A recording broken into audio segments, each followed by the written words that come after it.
Hello again, and welcome to Winning with the Wrangler at Dick Powell's Leadership Corner, brought to you by Earth, Wind, Fire, Water Training and Development, where our passion is building leaders of today and tomorrow. Leaders, on today's program, we've gathered information from many different places and many different people. So if you hear yourself in our conversation today, please remember, it is not all about you. Today, I'm going to introduce you to someone who, quite frankly, has become a good friend. His name is Steve Camkin, C-A-M-K-I-N, and he has a new book called High Altitude Leadership, Small Steps to Get You to the Top of Big Mountains. Now, Steve is an outdoorsman, and he has been to the top of those big mountains. He's a mountain climber and a kayaker, and you name it, he's done it and traveled all around the world doing it. He's led large expeditions and small ones, even just him and I going out for a kayak ride. Now, Steve owns a company. He's a founder of a company called Three Peaks Consulting, LLC. It's an alliance of global leadership and organizational development, and it's an alliance of great professionals. And I'm proud to take and be in it with him. Okay, so let's look at this, because I think Steve can bring you a different way of looking at leaders and leadership. I know when I met Steve, and when you get two outdoors guys together, what we normally talk about is which kayak we're going to take, or where we're going to go hiking next, or what mountain we're going to climb.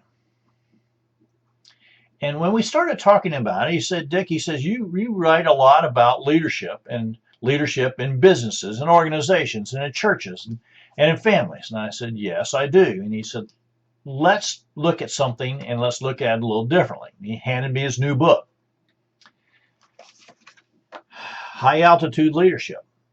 Now, knowing that he's been to the top of a lot of mountains that required really super leadership, I started really spending time and asking him a lot of questions. And of course, he said, hey, let's look at some things within my book, and let's talk about them. The first thing I asked him was, I said, what do you classify a great leader? What do you think they need to have within themselves and without to really lead in a way that all will be success? Well, Steve looked at me and kind of got quiet, and we decided we'd go kayaking. I could take some notes, which, by the way, is pretty tenuous when you're paddling. But it really worked out well. One of the first things that I jotted down as we were actually loading up, he said that real great leaders need to be visionary while not taking their eyes off the small details. Now, when he said that, it really resonated in a way that him and I had talked before. You see, we both realize that great leaders have a vision, a future picture. They have a mission. They know what their passion as well as their calling is. And they have a strategy. They have a plan. And they're able to communicate this to all those around them. The biggest part is never taking their eyes off the small details. But Steve went on to say you can't know the small details if you don't have a clue why you're doing something, and you don't have a clue of what it's going to look like when you're done. Vision, future picture, mission, purpose, strategy, plan. And I realized very quickly that we were on the same page. We were just using different terms. But it was funny, we were still using those same vision, mission, strategy, and him and I have used those for a number of years. Why? Because we have realized that we have seen, whether it's in a corporate setting or out in the woods, those things become important. Now, we also agreed on that great leaders are able to make brilliant decisions. Now, I don't know about you, But brilliant decisions, I don't know if I'm brilliant or not. But what it takes to make brilliant decisions is to be prepared, to have already done the research, to have already stayed on top of your career, to stay on top of what's going on in your organization and how it's going on there, and to stay on top of what's going on outside your organization and how it's going to affect everyone inside. You're the leader, and you have to understand what you decide and the decisions you make don't just affect you or just the corporation. They affect everyone within the company, on your team, and their families, and sometimes their families. That's why we need to put more time into that thought process. And we need to better communicate it to all those around us. Pretty good stuff. Now, Steve went on to say that you need to stay abreast of industry changes. And I'll say that till I'm blue in the face. So many times people come into Earth, Wind, Fire, Water Training Development, and for sometimes no fault of their own, they've just done their 30 years and the company's let them go, or something's had this downsized and they've had to go find a new job.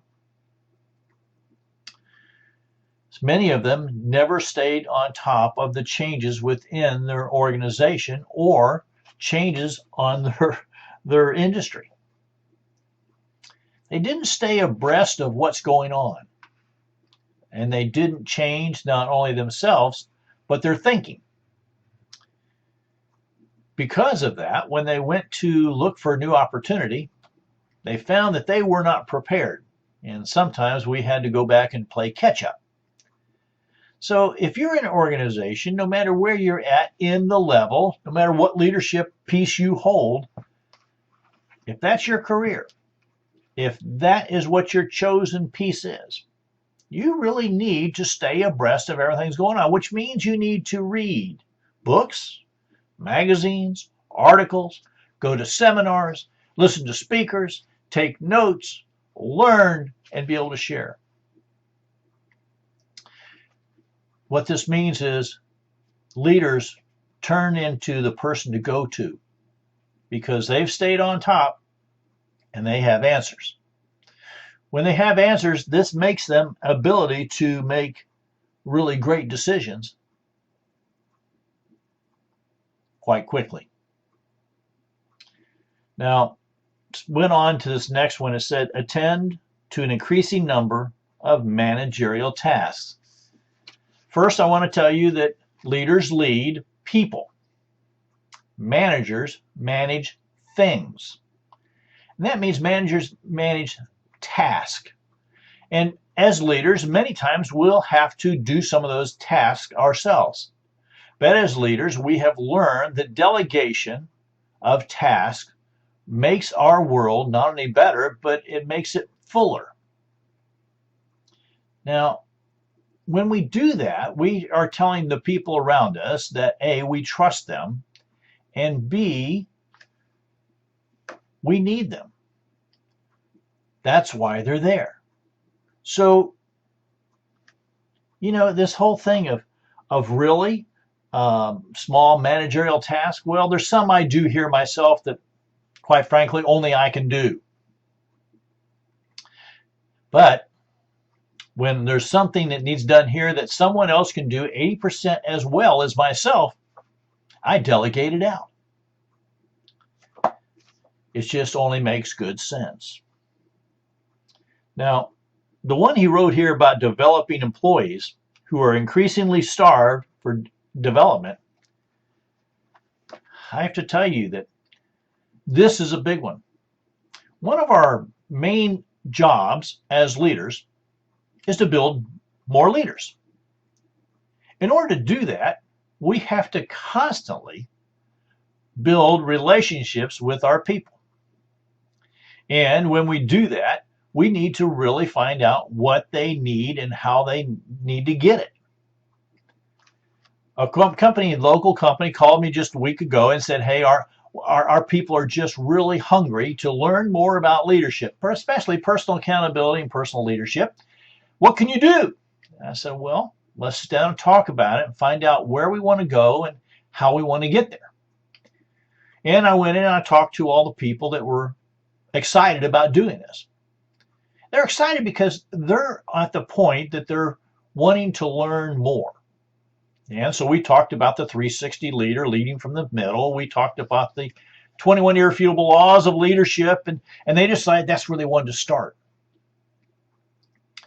Now, as I was doing the interviews, I really asked just one question because I wanted to know where they were at in the leadership learning tree, so to speak. Now, there were the ones who had not ever picked up a book and they haven't really done any involvement or personal learning for a long time. And then there were the ones who had already bought the book, already started through it. And when I went into their office, I found many different kinds of opportunities that they were learning about their company, about their organization, about their career, and how to move and groove and get ahead and become a better leader. See, there were already two kinds of people I was going to be working with. So as I was putting the program together, I realized that I was going to have to come at it in a little different manner. But the owner, I gave the owner a great big deal of credit for realizing, because he talked to his people and he was out working on building that relationship, really found out how starved they were for personal accountability and personal leadership development.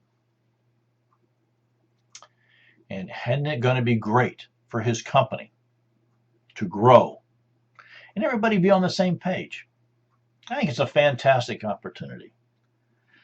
Now, Steve says a mark of a great leader is one who's able to motivate people. You know, there's many times within an organization, company, church, family, where people kind of get sluggish. And we leaders, it's our job to find a way to motivate them. The thing I'm going to bring to you at this time is that everyone, well, yeah, I think everyone has a different mode of motivation and why they do things. A long time ago when I was an instructor, the person I worked for was a person who took time to build relationships, get to know people, and he motivated many different people in many different ways. For me, he could just buy me a cup of coffee and talk for a few minutes, and that motivated me. I worked with some people, the only thing that motivated them was the cash, how much cash they were going to make. And it really didn't motivate them because I didn't find that even when I paid them more, they did a better job. They just felt they needed more money. I worked with people who liked the trophies. They wanted to be recognized in front of their peers, and the YDG award, the You Done Good award, really seemed to satisfy and make them, motivated to move ahead. And then there was the people who were self-motivated. They really didn't want to have anything to hang on their wall. They really didn't, do it for the money. They really didn't. They were motivated because they loved their job. They loved people. And helping people help themselves is what they just exuded on. But from time to time, I did have to make sure that I recognized them in a manner that really motivated them. For them, many times it was at the banquet, or it was at the end of the year, or whatever it was, and I would find a way to motivate them. So you're not going to know, leaders, what motivates each of your people. And one size does not fit all. But you're not going to know unless you take the time to invest in your people, invest your time to get to know them, to get to know what their dreams are, what their goals are. What do they want to accomplish? And can they do it in your location? You see, sometimes we have people who work for us who have, even if they've been there a long time, that really wasn't their dream. So as leaders, I ask you this: can you help them achieve that goal or that dream? Something to think about. You'd be surprised how that'll motivate people. I always found it to be a true thing to work. Well, one of the biggest ones he wrote here, he said, all these things are important, but you need to know as leaders, we're having to learn to do things with less resources, tighter budgets, and do it in less time. The only way you can do that is to build those relationships. The only way you can do that is to build more leaders. The only way you can do that is to share knowledge. The only way you can do that is follow these steps. Now, as I really started spending more time with Steve, we found that one time was never going to be enough for him and I to get together.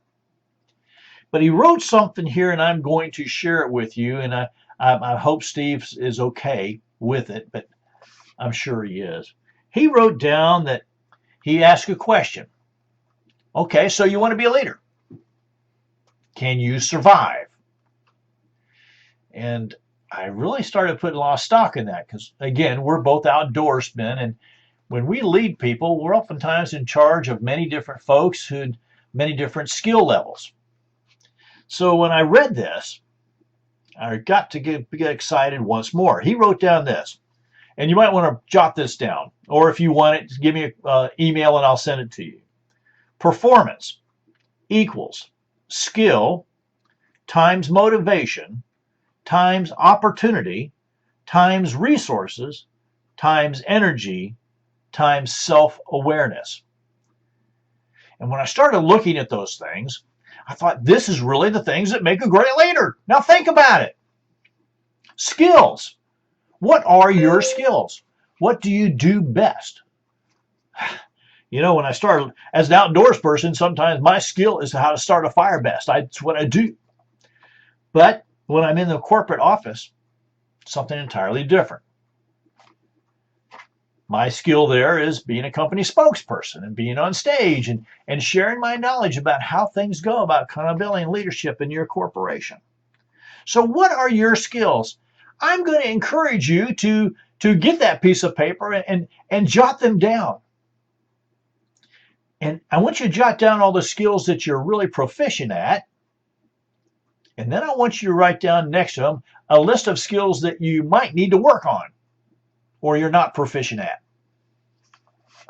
You see, great leaders look at that one list of they do really well and they do those first. And then they spend time over learning and spending time and getting better at those skills they need to really hone down. You see where I'm going here, right? The second thing was motivation. You'll find that I don't care where you go and who you talk to and who you inquire to, because I ask questions about everybody. But great leaders are self-motivated. You see, they don't need anyone to tell them what to do during the day. They either live by a task-oriented world with a list of things that need done every day, or they use their day runner, or they use something to make sure they're on task. But I have found, even when we've been out to dinner with these folks, they'll take out their little pocket note and they'll make notes of what needs done. Or during a conversation, something they can help you out with. You see, that's what makes a great leader. But they're self-motivated. No one's there to say, okay, from 9 to 5, you're going to do this. Because great leaders are never there 9 to 5. When Steve and I are taking a group of people out in the world, it's all day long, 24 hours a day you're on, because you're responsible for them. That's a big piece. Now, opportunity. The opportunity is always there with us. You see, opportunities are born every single minute of every single day. Great leaders know which opportunity to grab a hold of and explore, to do the research, get prepared, and then to execute on it. Great leaders know what opportunity maybe someone else would be better at than them and hand it off. You see, That's what makes the great leader ability to really look at opportunity and say, that's something we need to do, or, I don't think so. But again, knowing when to and when not to is the big thing. You see, opportunity is all about timing. What great opportunity might be a great one today might not be one tomorrow, or vice versa. Now, resources. Great leaders know their resources. And resources come in things and they come in people. For me, I look at resources as people. What do they know? What can they do? What can they bring to the table? What are the values they're going to bring? That's a big piece to my world. But when I was head of a line crew, resources oftentimes meant what kind of truck did we have? What was on the truck? Who could do what, when, where, how, and how long could they do it? But see, as a leader, we need to always look at all the parts and pieces. That's those small, minute, little things that we were talking about in the very beginning. You can't ever lose sight. You have to almost, in Steve's words, look globally as a leader. And that means you need to see, not only just see the big picture of what's going on in your company, in your organization, but you have to see the big picture on how your organization fits within the global opportunity. It really does mean that. Energy. If you ever met Steve, you would know that he's high energy. And my wife claims that sometimes I'm too high energy and she has to slow me down. Now, all of us have a different energy rating. I have seen some people who are slow and steady. And you know what? I loved working with them. I loved having them on the team. The other people were moving fast, moving and grooving. They couldn't sit still if you tied them down. Their feet would still be bobbing up and down. Their leg, something going on. Each person's different. Know what your energy level is. And leaders, here I want to give you a real hint. Know when your energy level is the best. For me, it's early in the morning. I'm up early and I write every morning because I've got a new book to get finished. And you know what? 2 hours in the morning, 6 to 8 is really perfect for me. And then I start to get sluggish about noontime, and after lunch, I have to take a time out. Then I get up and I'm refreshed. Late evening, it's like the switch turned on and I'm ready to go again. Know when your energy level is the best. Knowing that, and here's the key, knowing when your people on your team, what their energy level is and when do they work best. That's why I love to have people around me who are self-motivated, other leaders, because I have one gentleman, quite frankly, I love him, don't get me wrong, but he drives me nuts because his time is like 2 in the morning. And guess when he calls me? Fortunately, Miss Robin, my loving wife, is used to that call at 2:30 or 3, and she just goes back to sleep. You have to understand how this works, but the energy piece is so, so important. But you have to know when yours is, and as a leader, you need to know when other people's are. Really important. Self-awareness. Being self-aware used to be looked on as a huge ego. And I've been told that I've had one, and I guess I do. But here's more about self-awareness is, what are you all about? What are your values? What are your morals? What are your non-negotiables? What is your self-awareness of where you're at right now? Where do you want to go? How do you want to get there? Who do you want to be when you grow up? Being self-aware means I'm right here right now, but I want to go right there, and this is what I need to do to get there.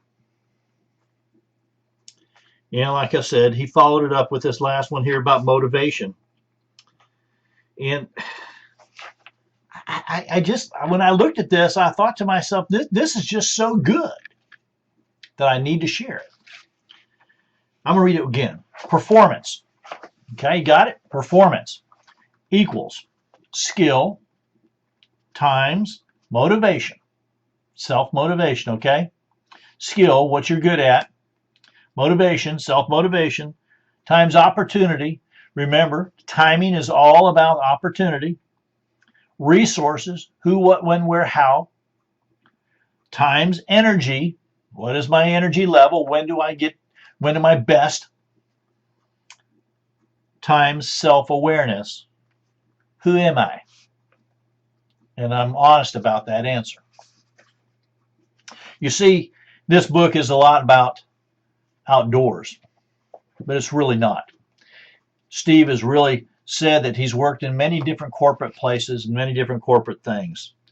And having the Three Peaks Consulting Company has taught him that what we learned, him and I both, from leading groups out in the woods and living that lifestyle, transfers to the boardroom in a very easy manner. Because leading a team in the boardroom needs all these same things.